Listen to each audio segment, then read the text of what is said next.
Estamos de volta com o programa Primeiros Passos, hoje abordando o tema desenvolvimento da fala das crianças. Olha, se você, papai, você, mamãe, de repente observa algum atraso na fala do seu filho, pode ser que não seja nada, pode ser que tenha alguma coisa errada com ele. Então é importante que você busque uma orientação profissional. E muitos problemas podem ser resolvidos ainda bem cedo, ainda na infância. Veja aí. Os pais devem ficar em alerta sobre o tempo certo para a aquisição da fala e da linguagem das crianças. Sobre esse assunto, vamos conversar com o médico Marcos Sodré, otorrinolaringologista. Doutor Marcos, explica para a gente quais são os indicativos que podem alertar os pais sobre possíveis problemas na audição e, consequentemente, da aquisição da fala da criança. Quando a gente observa que essa criança está calada ou que não começou a falar, não emite som, alguma coisa está estranha. Está certo que, como a gente destacou, a criança de 1 ano e meio, 1 ano e 8 meses, 2 anos, já é para estar se comunicando melhor. Mas o que está acontecendo com aquele caso que ela não fala? Será se ela se aproxima muito da televisão? Será se ela não se assusta quando cai uma panela, quando passa um carro barulhento na rua e que ela não tem atenção para se dirigir para aquele som, aquela explosão, aquele barulho? Então, na realidade, são sinais de que aquela criança está com alguma redução, com alguma perda, pode ser parcial, pode ser só um ouvido, podem ser os dois lados. Outras vezes, os próprios professores é que conseguem ver. Vamos dizer que uma mãe não tem uma orientação ou uma atenção ou instrução necessária e ela não conseguiu identificar isso. O menino está lá, mas quando começa a cursar, a estudar, a tentar aprender, e às vezes tem dificuldade, ou está caladinho o tempo inteiro na escola, dificuldade nas notas, no aprendizado, na apreensão das coisas, às vezes o professor é quem diz, olha, leve no médico, veja com o otorrino, será se essa criança não está com a rolha de cera? Será se aquela gravidez foi normal? Você tomou muito remédio na gravidez e alguns remédios atingem o sistema auditivo, né? Ela teve uma rubéola, um sarampo, ou uma zika, ou uma chikungunya, que está mais na moda. Então, são vários e vários fatores, além do genético. Então, você pode ter uma tendência de uma família de várias pessoas com surdez. Então, é preciso avaliar de forma mais ampla para poder identificar ou aproximar do que é necessário fazer para aquele caso. Pois é, e a gente continua o nosso bate-papo aqui com a fonoaudióloga Débora Vasconcelos, que está conosco. Débora, e então, indo para os problemas que podem gerar atrasos na fala, quais são os problemas mais corriqueiros que você aí observa, por exemplo, nas crianças que você tem contato, Débora? Tá. O atraso no desenvolvimento da linguagem, né, ele é muito, como eu posso dizer, importante em termos de diagnóstico fonoaudiológico, né? Por quê?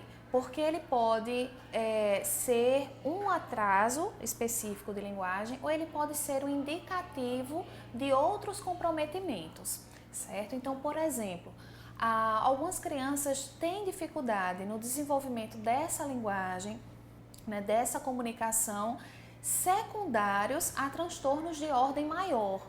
Então, por exemplo, crianças com síndromes, algum tipo de síndrome, crianças que apresentam um espectro autístico, que tem aquela dificuldade de interação, não é? Consequentemente, ela vai ter dificuldade também de se comunicar, né? De desenvolver essa linguagem, né? De desenvolver essa fala e tudo mais, e utilizá-la, né? Essa funcionalidade. Então, existem os atrasos de linguagem que são secundários a transtornos globais do desenvolvimento, que são esses casos que eu citei como exemplo, de transtornos que interferem em todo o desenvolvimento da criança. Então, ela vai manifestar um atraso, por exemplo, no aspecto motor, no engatinhar, no andar, tá? E também no linguístico, certo? Então, são atrasos maiores e o linguístico está inserido nesse atraso. E existem os atrasos que a criança se desenvolveu em termos de aspectos motores, ok, né? Tudo tranquilo, apenas que não é apenas, não é? Mas o domínio da linguagem, o componente da linguagem, ele está aquém das demais habilidades da criança, né? Aquém do esperado para aquela idade. Então, o termo apenas é no sentido de selecionar a linguagem em relação aos outros domínios, mas que na verdade não é um apenas de reduzir o grau de importância, não é? Até porque a comunicação ela é fundamental para tudo na nossa vida, não é? Então, é muito importante que os pais observem como é que essa criança está desenvolvendo essa linguagem, não é? Se ela tem um transtorno de uma ordem maior, geralmente esses pais detectam isso muito mais precocemente, né? Porque os outros domínios também, por exemplo, o motor, que é o mais observado, né? Ele não está sustentando a cabeça ainda, ele está demorando a andar. Então, eles notam isso muito mais rápido, não é? Já os outros distúrbios, que eles são específicos da linguagem, não é? Eles vão comprometer essa linguagem, eles vão se manifestar e os pais vão observar mais no período aquisicional do desenvolvimento da linguagem mesmo, que é quando a gente começa a notar mais, por exemplo, por volta dos 2 anos de idade, que era para a criança já formar frases com 2 palavras, por exemplo, ela não está formando ainda, tá? Ou então ela não fala nenhuma palavra ainda. Já seria o motivo para os pais ficarem alertas? Isso. Eu sou muito adepta à intervenção precoce, né? Mesmo que seja para buscar uma orientação especializada de um profissional. Porque aquela, como você mesmo falou, pode não ser nada, mas também pode ser. Então eu chamo de criança de risco. É uma criança que está em risco para desenvolver um atraso de linguagem ou algum distúrbio de linguagem, tá? E existem também aqueles atrasos que indicam que essa criança pode desenvolver outros distúrbios, por exemplo, a gagueira, né? Então, a gagueira ela surge por volta dos 2 anos e meio, aos 5 anos de idade. 3 anos é aquele ápice mesmo, que a maior quantidade de crianças apresentam devido à explosão vocabular, devido a toda a maturidade, vamos dizer assim, do sistema nervoso, né, central dessa criança e tudo mais. Então, aí o que acontece? Muitas vezes a criança que tem a predisposição genética para desenvolver a gagueira, tem pessoas na família com histórico, por exemplo, né? E ela demora um pouquinho a falar. Aí os pais já acham algo estranho. E quando ela começa a falar, ela já começa com um padrão atípico, já com aquelas rupturas, com aquelas repetições, fazendo força para falar, uma fala bem sacrificada, não é? É uma regra, Débora, sempre as crianças que vão gaguejar, necessariamente elas têm que ter um atraso, têm que evidenciar pistas de atraso? Não, tá? Mas é um sinal que em algumas crianças, não é? Acontece isso, é muito comum, é muito comum. Quando a gente pergunta, né, eles falam, ele demorou um pouquinho a falar em relação ao irmão, ou então em relação ao meu sobrinho, e começa a fazer aquelas comparações, né, na família mesmo. Débora, em relação a essas crianças, por exemplo, que possuem algum atraso no desenvolvimento aí da linguagem, da comunicação, elas podem ter dificuldades de aprendizado? Olha, esse atraso no desenvolvimento da linguagem, ele vai repercutir, né, em várias outras esferas. Não existe uma relação assim direta. A criança que tem um atraso de linguagem, ela tem um distúrbio de aprendizagem.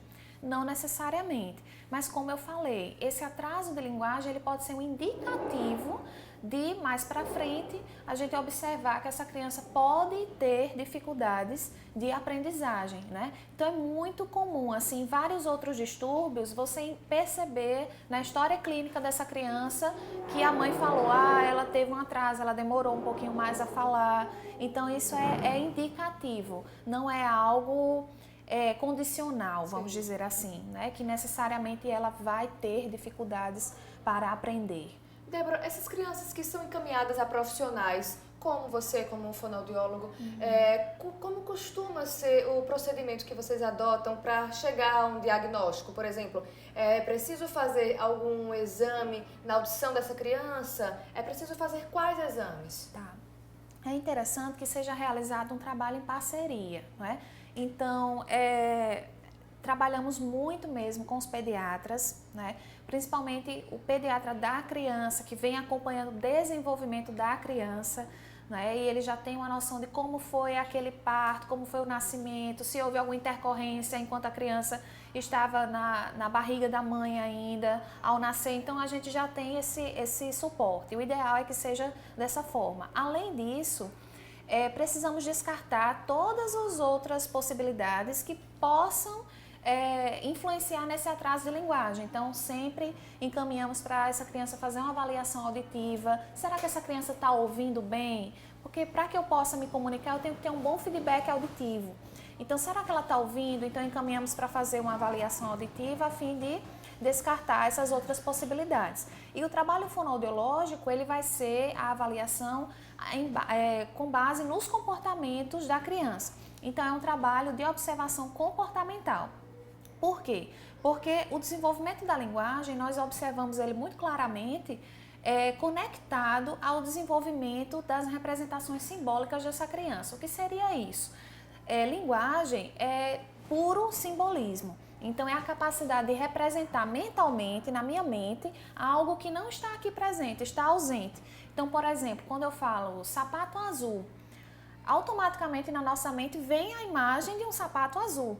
Eu posso ter pensado em um tênis azul. Você pode ter pensado em um sapato alto azul, por exemplo. Alguém pode ter pensado em uma bota azul, mas foi um sapato azul, tá? Então, isso é uma pura representação, é puro simbolismo. Como é que a criança começa a desenvolver esse simbolismo? Por meio da brincadeira, né? Então, o brincar estimula bastante o desenvolvimento da linguagem. Então, eu sempre oriento, é muito importante a criança brincar.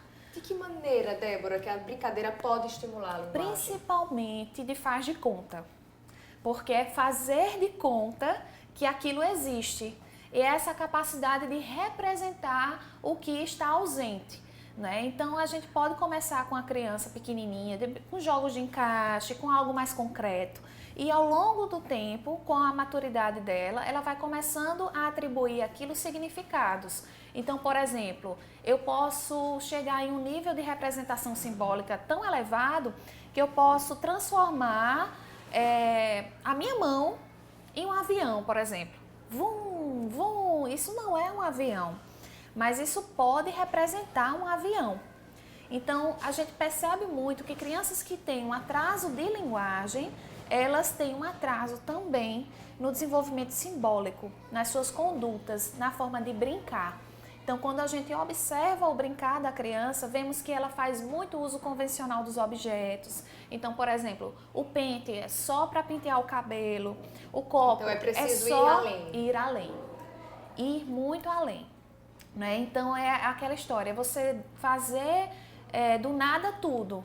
Então, entregar um papel para a criança, por exemplo, e vamos dobrar agora, isso aqui virou um super-herói, ele voa e tal, então agora já é um microfone, agora é isso. Então, essa capacidade de representar... Ele vai associando a simbologia, ele vai criando a simbologia. Isso. Então, crianças é muito, assim, notório quando observamos que crianças que têm um atraso no desenvolvimento na linguagem, suas condutas simbólicas também estão aqui. Então, ele ainda não chegou àquela abstração, né, aquela capacidade de representar simbolicamente o que está ausente, né? E a linguagem é isso. Então, a fonoaudiologia vai justamente trabalhar em cima dessa observação, dessas condutas simbólicas, porque muita gente pergunta, né? Mas se a criança não está falando ainda, como é que você vai avaliar? Então, avaliamos por meio dessa observação comportamental. E aí existem vários protocolos de avaliação, né, que podemos marcar as pontuações, existem valores de referência que podemos ver para crianças com determinada idade. É esperado um X de pontuação, essa criança está obtendo Y, então está um pouquinho aquém do esperado.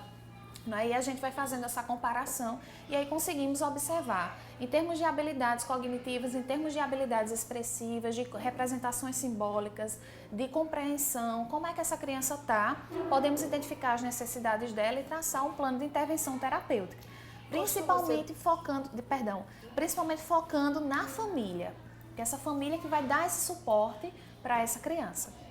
Débora, e com todo esse apoio que essa criança recebe, todo esse tratamento, os resultados costumam ser positivos? As crianças conseguem desenvolver, conseguem aí driblar, né, superar esses bloqueios, esses atrasos que podem surgir no desenvolvimento? Sim, o resultado é muito positivo e assim, quanto mais cedo a intervenção, melhor, né? Porque a criança ela está nessa fase de desenvolvimento cerebral, né? E não só cerebral, de todo o seu sistema nervoso, né? Não só o cérebro, todo o seu sistema nervoso.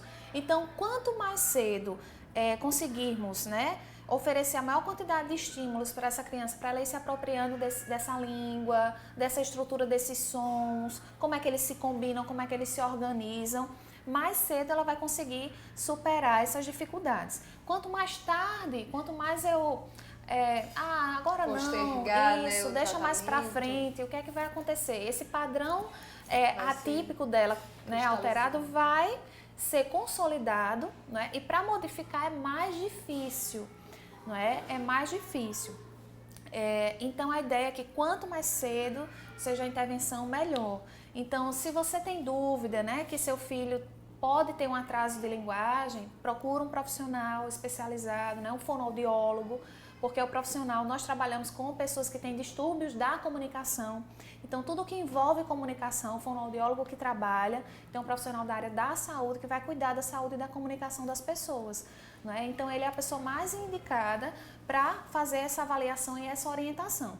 E entender que se é uma criança de risco, que já está mostrando indícios de um atraso, quanto mais cedo fizer o trabalho de orientação com essa família, modificar esse contexto ambiental, fazer com que essa criança esteja inserida em um contexto que seja estimulante, não é? E não prive de sensações, de experiências.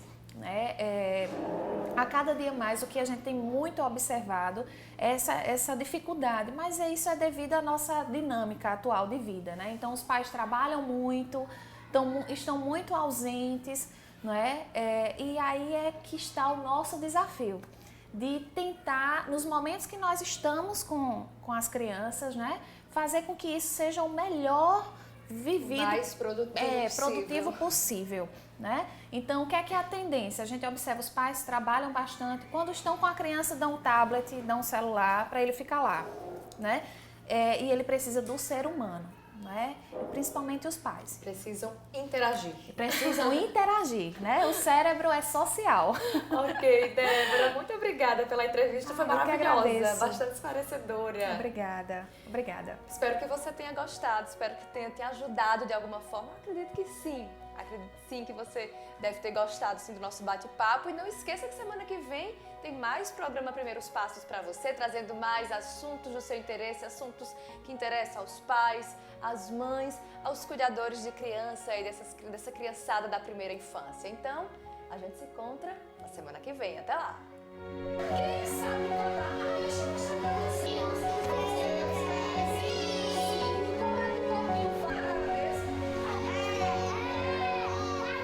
Bye.